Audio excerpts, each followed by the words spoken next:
Notimundo. Periodismo objetivo, responsable y equitativo. En medio de una convulsa situación política y con altos índices de inseguridad, el panorama económico y de empleo en el país preocupa a varios sectores. Vamos más allá de la noticia. Notimundo Estelar en FM Mundo con María del Carmen Álvarez. Nos acompaña aquí en nuestros estudios el ingeniero Osvaldo Landázuri, analista económico. Ingeniero Landázuri, muy buenas tardes y gracias por acompañarnos. Se le saluda María del Carmen Álvarez. Buenas tardes, María del Carmen. Gracias por la invitación. Gracias por estar aquí junto a nosotros. Ecuador, sin lugar a dudas, atraviesa momentos muy complejos, no solamente por la inseguridad, que ya lo dije, que vivimos hoy en día, sino que a eso se suma la crisis política, en un año que además es preelectoral, algo que también impacta en la economía por la incertidumbre que genera. ¿Cómo ve la situación económica del país? Y no solamente para este 2024, sino para el 2025. A ver, yo creo que hay que entender algo claro, y es que indudablemente Noboa recibe un gobierno, un país bien complicado, es decir, un país con atrasos, con un problema fiscal bien complejo. Y ahora creo que en ese proceso, en ese ajuste que está el país, nosotros hemos hablado de una sola parte de esta ecuación, y eso es el ingreso, es decir, el ingreso fiscal. Subimos impuestos, le quitas los subsidios, pero mientras no veamos la película completa, que es un modelo de desarrollo, qué pasa con el gasto fiscal, qué pasa con la rigidez que tienes en un montón de temas, empezando por la propia dolarización. Es decir, todos amamos la dolarización, es algo que nos encanta tener, pero plantea desafíos. El primero es que te vuelve muy rígido. Entonces, ahora que ves que hace una semana, el lunes, negro en las bolsas de valores, empezó con el yen en Japón, luego en Estados Unidos. Entonces, un país dolarizado recibe esos shocks rígido. Pero aparte, el Ecuador tiene un gasto corriente fiscal rígido, normas laborales rígidas, tasas de interés rígidas, es decir, absolutamente todo inamovible. Entonces, el resultado de esto es que la economía real, María del Carmen, es la que se ajusta. ¿Y cuál es la economía real? Las ventas, el empleo, la inversión. Es decir, tú no tienes inflación, no tienes devaluación, obviamente. Entonces, ¿por dónde responde la economía? Por el lado real. Es decir, la gente no tiene que comer. Es decir, no menos ventas, menos empleo y menos inversión, por supuesto. Primerito, eso. Y acordémonos, siempre he dicho, Prado, Campana, Lazo, ¿cómo vas a traer inversión si tienes todo rígido, si tienes los salarios más altos de la región? Si además, insisto, las leyes laborales son de hace 100 años. Entonces, claro, no te viene $1, porque además no pensemos que somos los únicos que queremos atraer inversión petrolera o en minería. Hay proyectos enormes en Argentina, está Vaca Muerta, hay proyectos enormes en Chile, hay proyectos enormes en Bolivia, en Perú. Compara los riesgos país. Perú tiene 200, Chile tiene 100 puntos y nosotros tenemos 1.400. Entonces, a ver, el punto central de esto es entender primero que hay un problema, que no es correcto que el gobierno te diga hemos generado tantos empleos jóvenes, eso no ha pasado, o que te diga hubo recesión pero se acabó la recesión. Eso no es racional, es decir, es un país que está estancado, que si utilizas modelos más complejos está en recesión. Y si tú sí estamos en recesión. O sea, si es que tú te vas a la OCDE y le ves lo que ellos están planteando, que son modelos con indicadores económicos mixtos, mezclan empleo con inversión, ven tu tendencia de los últimos 10 años y ven tu potencial económico de crecimiento. Y entonces le dicen, usted está creciendo a un ritmo que pero hemos crecido igual. A un ritmo que puede caracterizarse como recesivo, porque creces, pero creces al 0,5, creces al 1. Claro. Y ahora, ojo, el 1,2 del primer trimestre, yo espero que en el segundo trimestre sea una noticia mucho más compleja para el país. Porque todo te indica eso, pues cuando ves las ventas totales, nos damos cuenta que están estancadas o disminuyen un poco. Cuando vemos las ventas de vehículos, que es el otro indicador, caídas. Cuando ves los créditos, desacelerados. Entonces, para el segundo trimestre probablemente te acerque más a ese 0,7 que está esperando el Banco Mundial que crezcamos y al 0,1 que está esperando el FMI. El único que está un poco separado de estos dos previsiones es la CEPAL, que está diciendo 1,6, yo no veo cómo. Me inclinaría más a que sea un 0,7. Ahora, ¿eso es un país que no está en recesión o está en recesión? Para mí es un poco irrelevante. Es un país estancado que no crece. Para mí sí puede ser ya caracterizado como un recesivo. Ahora, las medidas que ha tomado este gobierno para hacer frente, y lo dijimos, a la difícil situación fiscal con la que iniciaron, es decir, cómo cogieron este gobierno, que ha sido, por ejemplo, medidas para abordar de alguna manera la falta de liquidez a corto plazo, el aumento del IVA del 12 al 15%, dejar sin efecto la reducción gradual del impuesto a la salida de divisas, el tema de la focalización del subsidio a los combustibles, específicamente las gasolinas Extra y Ecopaís, no llegan a ser entonces suficientes. Y le faltó una, María del Carmen, y esa es el adelanto de utilidades de las empresas. Que eso es solamente que además temporal, ¿no? Resta muchísima liquidez al sector privado. Entonces, el gobierno ha recaudado y paradójicamente estamos viendo ya una recaudación similar a la del año 2015, que es una referencia porque ahí tuvimos una amnistía tributaria que fue muy exitosa y recaudó bastante plata en ese año el gobierno. Hoy tenemos ya 10.100 millones de dólares hasta el mes de junio.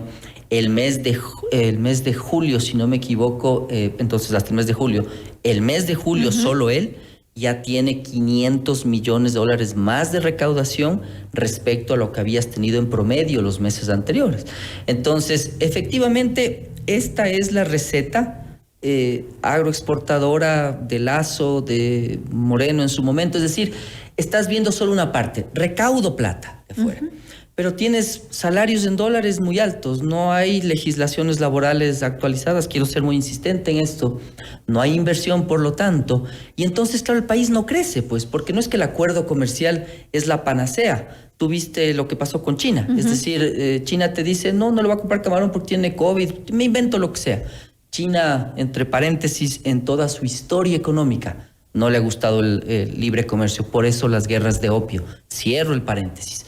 No ha cambiado. Entonces, si el acuerdo comercial no va acompañado de una reforma fiscal profunda, si no bajas los impuestos, otras medidas, si no bajas las tasas de interés, si no te vuelves competitivo, si no te haces atractivo, ¿de qué te sirve? Y es que Ecuador no es competitivo. Ni atractivo, pues. Para nada. Y vemos con los países, por ejemplo, nuestros vecinos, Perú y Colombia, Chile, siempre van a ser una mejor opción. Lo decíamos hace un momento, en el tema, por ejemplo, de seguridad jurídica. Qué difícil venir a invertir a este país para proyectos importantes como los proyectos de minería, cuando no existe una seguridad para poder invertir y estar seguros que se va a respetar los acuerdos a los que se ha llegado.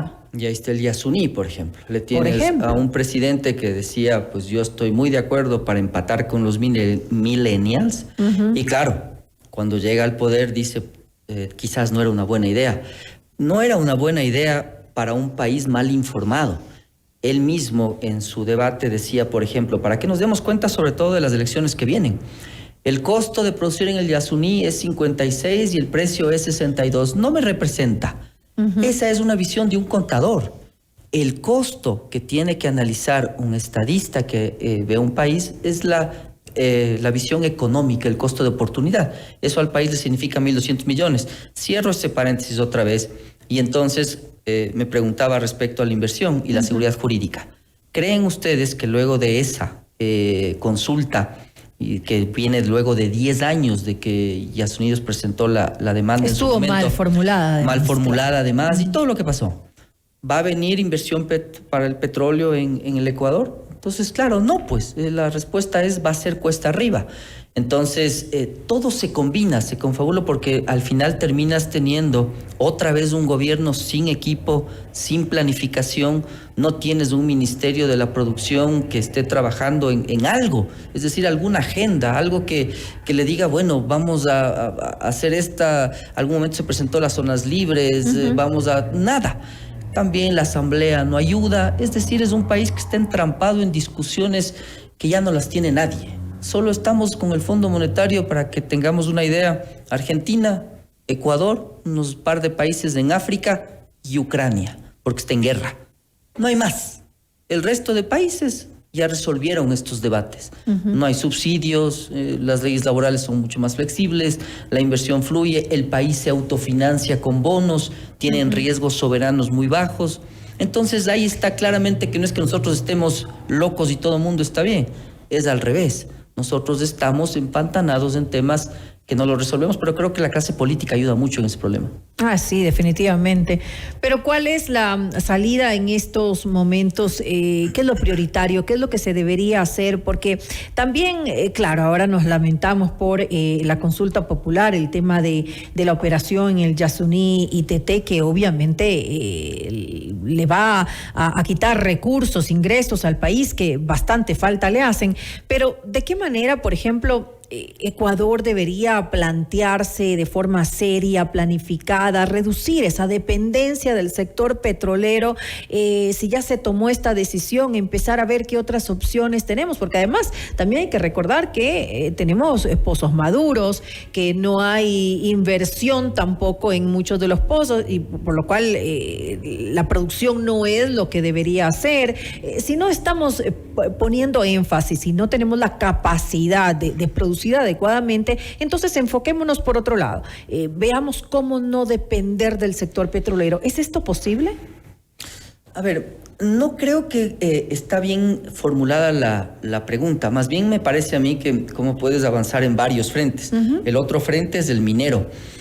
Es decir, por ejemplo, por ahí indudablemente el Ecuador tiene un potencial que es muy grande. Ahora, yo no creo que son discusiones excluyentes. Es decir, lo que pasa es que no atraes inversión porque Petroecuador no tiene un dólar para poder invertir y tampoco eres atractivo. Entonces te tocaría revisar los contratos que estás teniendo con los inversionistas privados. Para que pueda haber inversión. Para que pueda haber inversión. Ya. Es decir, no descartar aquello. Es decir, Petroecuador no tiene ni balances. Entonces, un poco qué hacer hacia adelante. Yo le enfocaría la pregunta desde una perspectiva un poquito más amplia. Es decir, primero tenemos que intervenir todas las empresas públicas, dejar que ya no sean botines políticos. Segundo, mantener conversaciones incómodas con todos los sectores. Los subsidios tienen que eliminarse y tienen que transformarse en inversión. Nos hemos preguntado a dónde está yendo la plata de los subsidios. La respuesta es no. Lo que sabemos es que Quito acaba de comprarse 22 vehículos. Entonces, la respuesta es: ¿subimos el IVA para comprarnos más autos en las municipalidades o para traer a Los Ángeles Azules o a Ricky Martin, etcétera? No, pues. Nuevamente vamos a analizar el tema del gasto. El gasto. Entonces, decimos los GATS, las empresas públicas y el gobierno central tienen que rendir cuentas. ¿Cómo? Los intervengo, los administro y los evalúo. Y le digo al país, esto es lo que está pasando. Y entonces los intervengo y la administración es transparente. Pues, también. Entonces, primer paso. Segundo paso, las conversaciones incómodas, pero no desde la postura que hemos tenido tradicionalmente. El centavo de combustible tiene que transformarse en una escuela, en un colegio. Ok, perfecto. Hagamos un piloto. Yo proponía que sea con la propia Corporación Andina de Fomento. Segunda conversación. Tercera, la seguridad social. Y cuarta, tendrías que ver entonces, ahí sí, lo que comenta. Entonces, petróleo, minas, otros sectores. Entonces, en petróleo, ¿qué está pasando en Estados Unidos? Fíjese, María del Carmen, que teníamos Estados Unidos con pozos muy maduros y se volvieron expertos en extraer petróleo de pozos maduros. Es otra tecnología que, siendo más costosa... Algo que no estamos haciendo nosotros, por ejemplo, porque no saben, no tenemos el conocimiento. No le metes nada, pues es decir, no metes nada de inversión ahí y entonces, claro, se va secando el pozo, pues. Entonces, sin descartar aquello, porque es un potencial que o lo dejas en la tierra o lo extraes. Yo al menos lo que no esté en el Yasuní me encargaría de extraer todo lo que sea posible ordenadamente, respetando la naturaleza.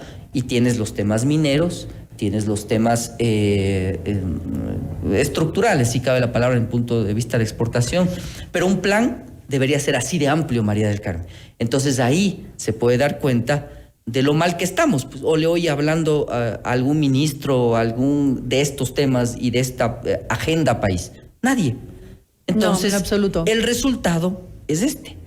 Entonces, es lamentable que las personas que nos gobiernan desde hace algún tiempo ya están, bueno, ahora imagínense, estamos viendo cómo no regresa la vicepresidenta o cómo planifico que la corte electoral pues se cambie y claro, y el país está... Todo gira en torno al ámbito político, lamentablemente.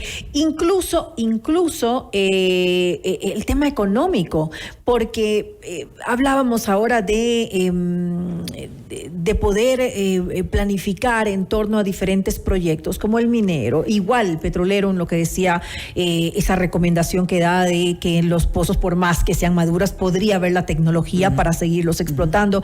Pero es que siempre, además, es un país de oposición, y es un país de oposición por temas políticos. Entonces ya queremos operar el tema de la minería, y van a ver quienes van a salir con finalidad política a hacerle contra eso. Entonces, y es por eso, María del Carmen, disculpe que le interrumpí antes de que termine su consulta, pero es por eso que la conversación tiene que poner freno a todo mundo aquí. A ver, ¿quién discute que es mejor pagar un centavo más en el diésel y tener en la ruralidad costeña a un niño con desayuno escolar? Nadie. Incluso el sector indígena no puede oponerse a aquello. El problema es que el sector indígena encuentra una bandera de lucha porque no hay transparencia en el manejo de recursos. Entonces, si es que el subsidio va para comprar autos en las municipalidades o para traer artistas, tienen toda la razón en oponerse. Pero la conversación cambiaría si es que yo planteo de entrada, como un presidente estadista, diciendo: el país va a hacer este cambio, lo va a auditar un extranjero y vamos a hacer este piloto. Yo me imagino que ahí, ¿quién se puede oponer a una escuela, a un colegio, a un hospital? Nadie. Entonces, lo que pasa es que no hemos enfocado bien esa conversación. Y no nos olvidemos, María del Carmen, de un tema más: seguridad. Entonces, hoy, ¿qué es lo que está pasando en el país con esta agenda que nos impusieron desde Moreno? Lo que está pasando es que tienes las aduanas colapsadas con productos chinos que estamos importando, la gente adentro matándose sin empleo, los niños sin educación, trabajando de sicarios, y entonces ahí está la receta, pues ese es el resultado. El Estado no puede desaparecer. Esa visión libertaria de la costa más recalcitrante, de Lazo, etcétera, eso ya no aplica en ninguna parte del mundo. Yo acabo de regresar de Santiago, en Chile, por un tema académico. Es un gobierno muy presente, carreteras, por supuesto peajes, pero escuelas, hospitales, indicaciones, seguridad. Es un gobierno muy presente. Entonces, claro. Aquí tenemos un gobierno ausente, entonces. Está atrás. Está ocupado de otros temas. Está en otra, dejando que el mercado arregle todo. Es decir, que la mano invisible te funcione en educación. No te va a funcionar. Sí te va a funcionar en, no sé, en autos, en motocicletas, en no sé. Pero en temas en los que no hay rentabilidad, el privado no es un buen actor. Es el Estado el que tiene que intervenir. ¿Cuáles son esos temas? Seguridad, salud, educación. Mire los presupuestos de esas carteras de Estado. Ejecutados a nada en inversión, ejecutados al 1%, al 2%. Entonces, yo creo que con esto ustedes van atando cabos respecto a lo que está pasando. Como que ahí uno entiende el por qué estamos donde estamos. Entonces, no hay plata, paradójicamente recaudamos récord y aún así no hay plata. No hay ejecución, no hay seguridad, no hay Estado. Y hay un montón de importaciones de productos más baratos de otros países con los que firmamos acuerdos comerciales. Resultado, pues. Entonces, si es que no hacemos estas preguntas a nuestros elegidos cuando nos pidan el voto, pues probablemente, ojalá no nos dejemos de engañar. Me imagino, María del Carmen, que le van a decir: quiero bajar el IVA, y no al 12, al 10 le voy a bajar. Claro. Le van a decir: voy a bajar el combustible, le voy a bajar más. Estimados ciudadanos, eso propuestas no hay cómo. Populistas. Porque les va a tocar lidiar con el FMI, les guste o no, y ese es un freno que lamentablemente nos toca vivir justamente por haber hecho todo mal. Y ojalá tengamos la capacidad de discernir un poco las propuestas de los posibles candidatos, ¿no? Usted lo decía hace un momento, a veces hay propuestas que son poco realistas, que son populistas y que a la gente puede convencerlos de darle sus votos, pero que en realidad no son posibles, justamente lo que usted decía. El mismo presidente actual, Daniel Noboa, que hablaba del tema del Yasuní también, hablaba del Yasuní, IVA, que no iba a subir el IVA, que iba a reducir impuestos. El problema no era de generación, sino de transmisión. Exactamente, y ya cuando estuvo ahí se dio cuenta cuáles son los problemas que tiene este país y además que necesitamos realmente ingresos. Ahora, ya tenemos que finalizar esta entrevista. Finalmente, ¿cuáles son los puntos clave? ¿Qué debería hacer o el próximo gobierno? Porque no sabemos tampoco si Daniel Noboa va a ser reelecto en el 2025. No es tan claro para mí. El panorama político es tremendamente complejo. No encuentro propuestas racionales, ni estadistas, ni partidos bien organizados. Vemos lo mismo de siempre. Y entonces lo prioritario es que muy probablemente, María del Carmen, usted va a tener que seguir interactuando con el FMI. Tiene que cerrar ese acuerdo porque de lo que yo conozco de buenas fuentes, el acuerdo es de 14,000 millones de dólares. Es decir, recién están negociados 4,000. Porque los próximos años tenemos unos vencimientos de deuda muy importantes. Entonces, esa es la primera prioridad. La segunda prioridad es entender cómo uno puede reactivar la inversión. ¿Desde dónde uno podría partir de la inversión? Yo quiero ser bien insistente. El Estado debe retirar los subsidios y debe invertir esa plata. Y entonces, cuando yo insisto, aquí están los 200 millones que recaudé de las gasolinas ¿hacia dónde ecuatorianos, van a ir? Aquí está, les entrego esta carretera, va a costar esto, el peaje es de aquí en adelante lo maneja tal empresa, cambia todo. Entonces, para mí, con esos dos temas, podrías tener una visión de crecimiento en mediano plazo, al menos un poco más racional. De lo contrario, el 2025 va a ser una cosa parecida al 2024, porque no vamos a... Es decir, vamos a seguir estancados. Estancados, que creo que es el resumen, para no hablar de lo que no le gusta al gobierno, que es la recesión o no recesión. Ok, llamémosle estancamiento puro y duro. Entonces, si no queremos estancarnos más, tenemos que invertir y generar empleo. Y para eso creo que esos dos temas son prioritarios. Me quedo entonces con eso. Nuevamente, gracias al ingeniero Osvaldo Landázuri, analista económico, por acompañarnos en este espacio informativo. María del Carmen, siempre es un gusto. Noticias, entrevistas, análisis